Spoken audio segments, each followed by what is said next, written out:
Samsung is gearing up to redefine the foldable smartphone market once again with the highly anticipated Galaxy Z Fold 7. Leaks and rumors have been circulating online, suggesting that this model could deliver groundbreaking improvements over its predecessor, the Z Fold 6.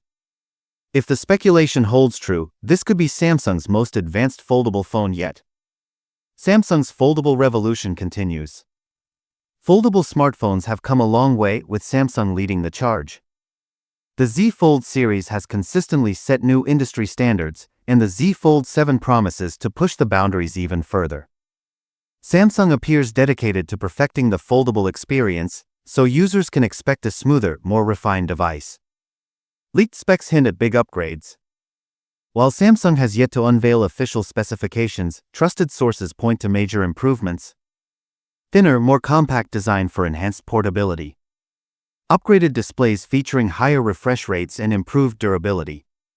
Boosted performance with Qualcomm's Snapdragon 8 Gen 3 or 8 Elite chipset and 12GB RAM. Enhanced camera system, possibly including a 200MP primary sensor, promising top-tier mobile photography. Bigger battery, rumored to be 5,000 mAh, with potential wireless charging upgrades up to 25W. Launch date, pricing and availability. Although Samsung hasn't officially announced a release date, reports suggest a mid-2025 launch with pre-orders following soon after. Pricing is expected to start at $1,899, making it a premium device for users who demand cutting-edge technology. The Galaxy Z Fold 7 could be a game-changer, pushing foldable smartphones into a new era. Whether it will revolutionize the market or refine Samsung's existing formula, one thing is certain: this device is one to watch.